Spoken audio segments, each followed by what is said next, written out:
kelompok 4, ada Retno Palupi, Mario Sri Suryandaru, sama Raisa Syahrul. Di podcast kali ini kita akan membahas tentang Jogja Festival yang diadakan pada tanggal 25 November 2022 kemarin. Di sana ada kayak kuliner-kuliner, live musik dan lain-lainnya. Gimana? Saya ke Mbak Uti dulu. Gimana di sana untuk event acaranya? Menurut saya sih eventnya event kecil tapi banyak yang ngunjungin, cuman kurang dalam hal promosi aja. Kalau menurut Mas Mario sendiri? Ya. Dari event yang kami kunjungi kemarin, saya sedikit melihat di bagian tertentu di mana penempatan atau place dari event ini tuh menurut saya emang sudah sangat strategis ya, karena itu berada di pusat kota dan itu pun juga berada di samping mall, namun itu masih kurang menarik pengunjung mungkin karena kondisinya di malam hari dan itu di tanggal tua. Dan selain itu juga kami merasa bahwa tempat itu tuh kurang prefer gitu untuk melakukan sebuah event dalam skala yang cukup. Untuk harganya sendiri lumayan pricey sih. Ada Berapa makanan. kemarin masuknya? Nah, untuk tiket masuknya nggak ada, cuma untuk biaya makanannya itu dibilang cukup mahal ya, bukan standar lagi dan cukup mahal. Untuk kalangan kita mahasiswa harga itu tidak masuk. Karena Contohnya apa? Seperti yang kemarin satu biji risol kecil itu harganya 10.000. Dan kemarin saya sempat beli makanan seafood Iya. itu 36.000 dan isinya itu bisa dikembali. Ya seperti itu. Jadi berbeda jauh sama yang biasa angkringan biasa gitu. Untuk mahasiswa sih kita mikir ulang nggak sih kalau mau beli itu. Berarti dari segi produk tuh masih kurang kompatibel untuk para mahasiswa gitu ya. Iya. Berarti mungkin saja mereka menyasarnya tuh untuk kalangan ya mungkin untuk kalangan menengah ke atas ya. Target marketing itu bukan mahasiswa kayak kita. Betul. Yang belanja di mall kan itu target yang Nah, berkunjung ke mall. Bisa saja kayak gitu. Jadi orang-orang yang di mall amplas itu kan kemungkinan tuh punya perekonomian baik. Mungkin mereka kayak menyasar orang-orang itu untuk membelanjakan uangnya di festival tersebut. Bisa saja sih seperti itu. Dan produk-produk yang mereka jual tuh antara lain tuh kayak makanan-makanan tradisional, Oh ya. ya macam-macam kayak Kayak gitu. kopi asli itu. Dan untuk promosinya itu lewat Instagram, TikTok. Promosinya itu kami lihat kemarin lewat TikTok sama lewat IG Amplas, Ambarku Plaza. Tapi kalau dari segi produknya ya, sepertinya tuh tidak nyambung gitu. Maksud saya gini, tadi Rahel mengatakan bahwa makanan-makanan yang tersedia itu untuk jenisnya itu tradisional. Sedangkan kemungkinan besar yang kita ambil dari acara itu, audiensnya itu dari kalangan menengah ke atas. Nah, kalau kita sambungkan, kalangan menengah ke atas, kemungkinan terbesar mereka lebih menyukai makanan-makanan yang gaya-gaya modern. Jadi kemungkinan besar juga mereka itu salah sasaran dari bagian penyelenggara. Iya betul. Dan juga musik yang ada itu musik DJ gitu kayak Nah. itu kan sasarannya untuk kaum Anak-anak muda muda. gitu kan. Kayak Tapi kurang.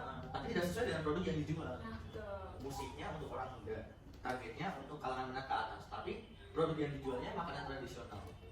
Seperti tidak ada kesinambungan gitu sih menurut saya pribadi. Dan kemarin orang-orang yang berkunjung banyak nggak ke Sepi sih kayaknya karena hujan juga sih, faktor hujan. Jadi untuk promosinya ya yang itu tadi kita udah sebutkan itu tuh cuma dari Instagram, TikTok, pokoknya sosial media itu. Dan untuk place-nya menurut saya pun ini udah sangat strategis ya maksudnya. Dan people yang mereka targetin tuh, nah itu dia yang masih kita jadi pertanyaan itu tuh yang mereka targetin tuh kalangan apa, terus untuk apa, untuk siapa gitu loh, anak kecil kah, sedang kah, atau orang tua kah, itu masih rancu. Karena kemarin yang datang juga ada di kalangan muda, tua kan. Terus anak kecil pun ada, cuman masih kurang gimana menjurus banget itu targetnya tuh untuk kaum muda kah atau orang tua gitu. Mungkin mereka melakukan strategi yang dicampur mungkin ya. Mereka kayak istilahnya anak muda yang datang kami ada DJ, orang tua yang tiba-tiba misalnya datang kami ada makanan tradisional.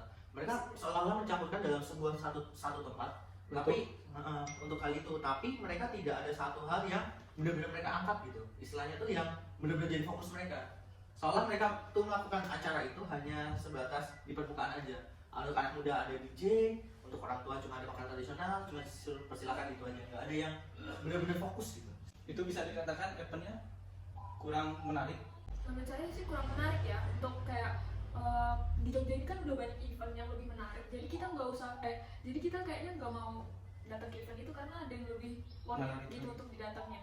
Bukannya menjalankan suatu event sih, cuma karena banyaknya event di Jogja kan harusnya bisa jadi bahan evaluasi kalau dari event sebelumnya kita tahu seperti apa. Tapi dengan adanya event ini ya semoga bisa menjadi pembelajaran sih buat para IO selanjutnya untuk menjalankan atau membuat event yang mungkin lebih meriah atau lebih fokus ke satu aspek atau dua aspek saja. Jadi agar tidak istilahnya itu tidak membuang-buang tempat, tidak membuang-buang waktu, tidak membuang-buang biaya yang sekiranya itu tidak diperlukan. Yang membuat event itu kurang maksimal. Jadi kalau kita bikin event tuh kita harus punya plan A dan plan B. Kalau A itu tidak terlaksana, segera ganti plan ke B seperti itu. Mungkin di situnya secara teknis mereka kurang. Dan di sana tuh kayak panitianya tuh nggak kelihatan sama sekali kan. Kayak yang kita nggak tahu panitianya di mana, buat kita nanya apa. Mungkin masyarakat Jogja juga tidak semuanya tahu bahwa event itu ada di Jogja yang baru Betul mempelajari. sekali. Jadi mereka tahu karena mereka tuh mau amplas gitu Iya. atau scroll TikTok tiba-tiba ada lewat kayak gitu. Atau yang nggak sengaja lewat kan, terus kayak iseng aja mau datang. Marketing itu sangat krusial dalam sebuah event ya teman-teman. Dimana marketing itu bisa meng-guide pengunjung untuk datang ataupun juga bisa menjadi bumerang buat orang-orang tuh nggak datang. Misalnya tadi yang dikatakan sama teman kita, kalau marketingnya tuh nggak kuat, orang-orang tuh nggak bakal datang.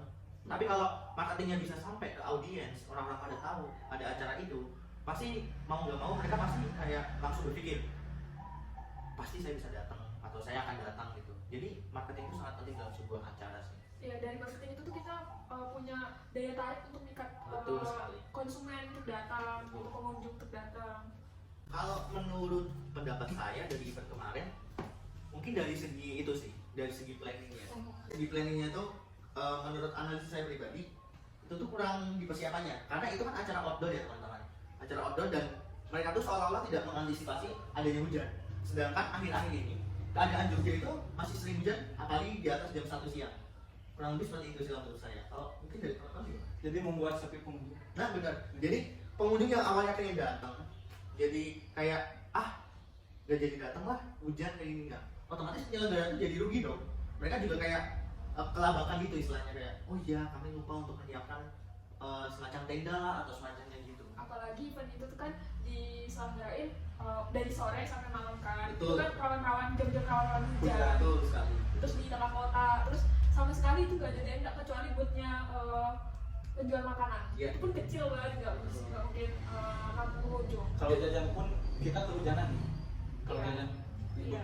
Betul. Jadi seolah-olah tuh acaranya tuh dipaksakan gitu. Mereka punya gagasan acara, tapi mungkin saja dari segi persiapan teknis cara mendetailnya masih kurang, terutama dalam antisipasi keadaan hujan seperti itu. Prioritasnya mau ditarget kemana, kayak misalkan untuk anak muda ya sebisa mungkin makanannya disediakan dan segala macamnya itu ya ditargetin, fokusin ke anak muda tersebut. Betul. Daya tarik yang ada diperbanyak lagi supaya kayak kita tuh lebih tertarik untuk datang ke event itu. Dan juga secara promosi juga harus lebih ditingkatkan lagi. Seperti apa tuh pas contohnya? Di Instagram misalkan ada spot-spot buat apa Instagramable gitu buat menarik perhatian dari pengunjung. Betul sekali. Mungkin pakai pamflet Pakai pamflet. atau baliho gitu ya. Untuk solusi dari kita itu aja sih ya, untuk diperhatiin lagi price-nya, terus people-nya, planningnya dimatengin, terus produk yang dijual, daya tarik wisatanya, Targetnya gitu. tadi people-nya, target people-nya itu, Betul sekali. terus promosinya juga ditingkatin lagi untuk lebih menarik para minat wisatawan ke dalam situ. Sepertinya podcast kali ini kita cukupkan saja karena semuanya udah kita bahas, karena itu juga bukan event yang sangat besar dan itu jangkauannya sangat kecil. Jadi kita cukupkan untuk podcast kali ini. Terima kasih yang sudah menonton podcast kali ini. Maaf jika ada salah-salah kata dari kami. Selamat siang. Bye-bye. Sampai jumpa di semester 4.